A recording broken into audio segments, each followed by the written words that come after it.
اعتزاز احسن صاحب نے جو الزام لگایا ارون صاحب ایک لیبارٹری کے اوپر کہ جی فلانے روڈ پہ ایک لیبارٹری ہے بہت بڑی ہے، اس نے نواز شریف سالی رپورٹس بنائی تھی، یہ اعتزاز صاحب الزام لگا رہے ہیں اعتزاز احسن۔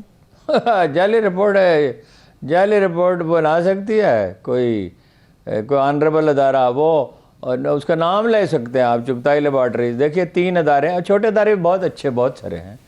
یہاں پنڈی میں ایک ادارہ بہت اچھا ہے، اس کا نام میں یاد کرنے کی کوشش کرتا رہا، مجھے یاد نہیں آیا۔ آغا خان لیبارٹریز، شوکت خانم لیبارٹریز اور چغتائی لیبارٹریز، یہ مثالی ادارے ہیں۔ اور چغتائی لیبارٹریز میں دیانتداری کا یہ عالم ہے، میں ذاتی طور پہ جانتا ہوں کہ کتنی ہی بڑی سفارش کیوں نہ ہو، کسی نے بیرون ملک سفر کرنا ہو کہ رپورٹ بنا دیں، وہ کہتے سوال ہی نہیں پیدا ہوتا۔ رپورٹ ایئرپورٹ پہ بنے گی، وہاں جائیں وہاں، اور ایئرپورٹ پہ جو انہوں نے بندوبست کیا اس سے ایک دھیلے کی آمدن نہیں ہے، لیکن انہوں نے کیا۔ اور ویلفیئر میں دیکھیے ڈاکٹر امجد ثاقب صاحب اور ڈاکٹر ادیب رضوی جیسا ان کا مزاج ہے، $5 لاکھ مجھے معلوم ہے انہوں نے دیے تھے جب کرونا شروع ہوا تھا۔ پھر میں نے ان سے کہا، میرے جاننے والے ہیں کہ بھئی اخوت والے بڑا کام کر رہے ہیں اور ادارے کام کر رہے ہیں۔ پھر انہوں نے کہی 1 کروڑ روپے تو اخوت کو دیا تھا، شاید اور بھی کچھ دیا، اپنے سٹاف کو پروٹیکشن دی، ان کے والدین کو دی، 25 کمرے اس کے لیے وقف کر دیے۔ تو اعتزاز احسن صاحب کو چونکہ معلوم نہیں ہے اور ذہین آدمی ہیں، بعض اوقات ذہین آدمی اپنی قوت متخیلہ سے ایک دنیا تخلیق کر لیتے ہیں۔ انہوں نے کہا اتنی بڑی بلڈنگ یوں ہی تو نہیں بن جاتی، وہ بلڈنگ بنے تو ایک زمانہ گزر گیا، اس کا ان رپورٹوں سے کیا تعلق ہے؟ ٹھیک چلیے، تو انہیں یہ بات نہیں کہنی چاہیے تھی، یہ ان کے شایان شان نہیں ہے کہ اس طرح کسی پہ الزام لگائیں۔ ٹھیک ہے، چلیے ایک بریک کی طرف ابھی چلتے ہیں۔ جس طرح خواجہ اعظم نے شوکت خانم کے بارے میں کہہ دیا تھا، کل کوئی ڈاکٹر ادیب رضوی کے بارے میں کہہ دے گا، یہیدی فاؤنڈیشن کے بارے میں کہہ دے گا۔ یہ وہ ادارے ہیں جو ملک کی خدمت کر رہے ہیں، ان کے بارے میں محتاط ہونے چاہیے۔ یہ اعتزاز احسن صاحب کے شایان شان نہیں ہے کہ ایسی بات کریں۔ ٹھیک ہے ٹھیک ہے، ایک بریک کی طرف چلتے ہیں، بریک سے ہم واپس آئیں گے تو ملک کی جو پہلی قومی سلامتی پالیسی کا اجرا کر دیا گیا ہے، اس کا مقصد کیا اور اس کی ضرورت کیوں پیش آئی، اس کے دیگر اہم نکات کے اوپر بھی عدنان عادل صاحب ہمارے ساتھ موجود ہوں گے، ان سے بات کریں گے، ہمارے ساتھ رہیے۔ بریک کے بعد ایک بار پھر سے پروگرام میں ہم آپ کو خوش آمدید کہیں گے۔ عدنان عادل صاحب ہمیں جوائن کر چکے ہیں، تھینک یو سو مچ عدنان عادل صاحب۔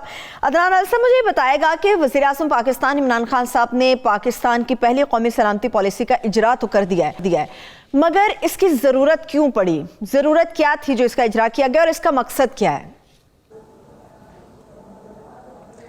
دیکھیں، جو ہمارے ملک کا تحفظ یا دفاع ہے یا ہماری سلامتی ہے، اس کے تقاضے کیا ہیں اور ہماری سمت کیا ہے، ہم کیا کرنا چاہتے ہیں بحیثیت قوم، اس کو ایک سیکیورٹی پالیسی کہا جاتا ہے کہ ان تمام باتوں کا جو احاطہ کرے۔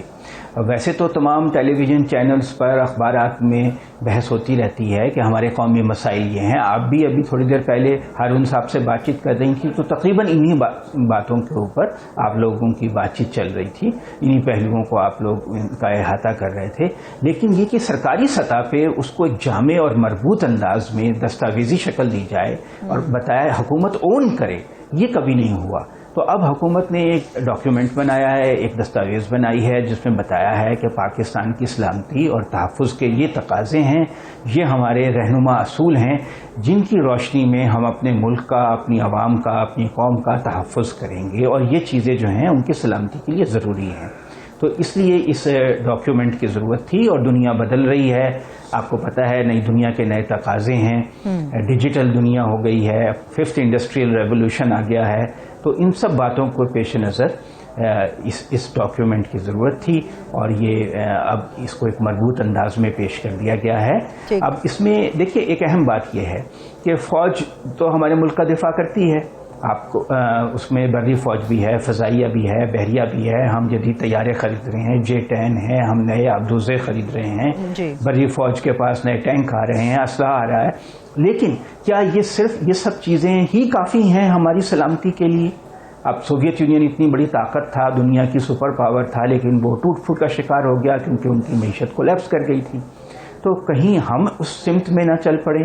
پھر آپ دیکھیے کہ لیبیا کے ساتھ کیا ہوا، ایک خوشحال ملک تھا، وہ خانہ جنگی کا شکار ہو کے تباہ ہو گیا۔ شام کے ساتھ بھی ایسا ہی ہوا، اسی طرح یمن میں خانہ جنگی ہے، تو دنیا کے کئی ملک ہیں، ایتھوپیا میں آج کل خانہ جنگی ہو رہی ہے۔ تو ہم جو ہیں وہ صرف فوج ہی جو ہے وہ ملک کا تحفظ اور دفاع نہیں کر سکتی، اس کے ساتھ ساتھ معیشت کا مضبوط ہونا بھی ضروری ہے، ملک کے اندر یکجہتی کا ہونا بہت ضروری ہے.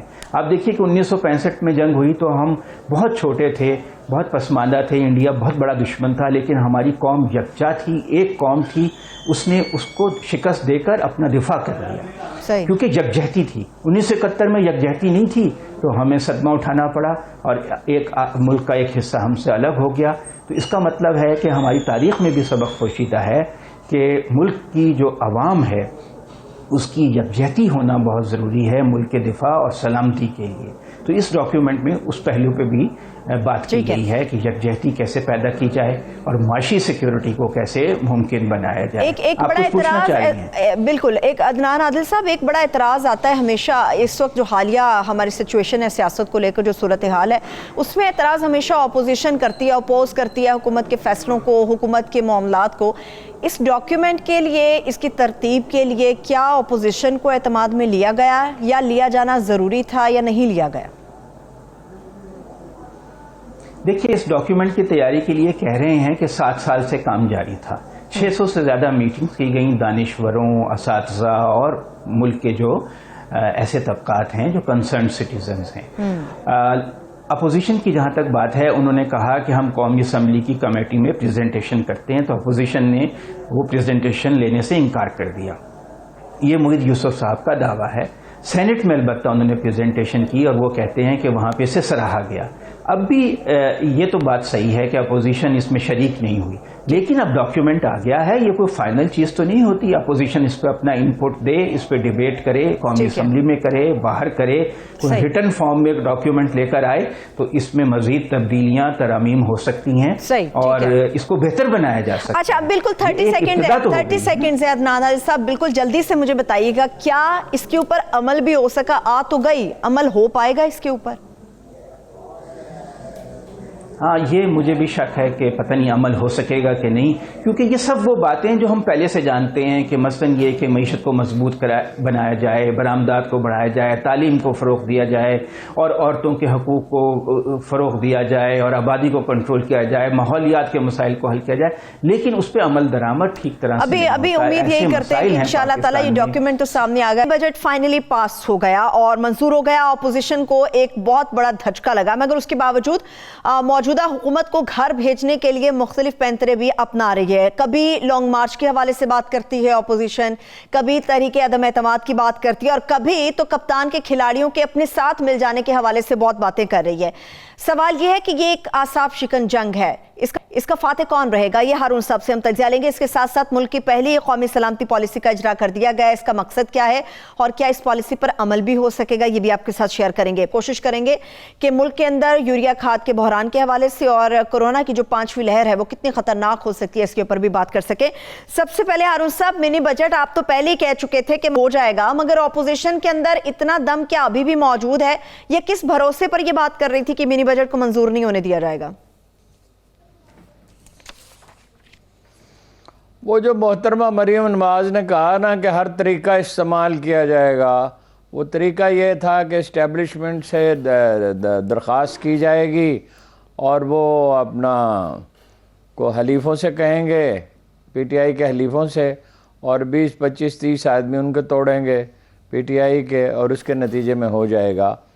یہ انٹاکسیکیشن جو ہوتی ہے پاور کے, اقبال نے کہا تھا کرتی ہے ملوکیت آثار جنوں پیدا, تو ملوکیت کی خواہش بھی آثار جنوں پیدا کرتی ہے. تو یہ اسی پہ انحصار تھا. تو آپ سے عرض کیا تھا کہ یہ ہو نہیں سکتا, یہ ممکن نہیں ہے کہ اسٹیبلشمنٹ کی مرضی کے بغیر, ان سے مشورہ کیے بغیر یہ فیصلہ کیا گیا ہو. تو اسٹیبلشمنٹ اس سٹیج پہ ملک کو کیوں ڈی اسٹیبلائز کرنا چاہے گی؟ تو یہ تھا سارا کھیل. اور جو آپ نے کہا کہ بے یقینی پیدا کی جائے, یہ نفسیاتی جنگ ہے. اس میں اب وہ مولانا فضل الرحمان نے کہا کہ یہ آخری سال ہے. بھئی آخری سال کے اگلے سال تو الیکشن ہے. اگر دسمبر میں جا کے فرض کیجئے کہ ان کی خواہش پوری ہو جائے اکتوبر یا نومبر میں, تو کیا ہوا 6 مہینے پہلے الیکشن سے کیا فائدہ ہوگا؟ تو میرا نہیں خیال کہ کوئی یہ کوشش کامیاب ہوگی. سڑکوں پہ وہ نکال نہیں سکے اور ان کے لوگ توڑ نہیں سکے.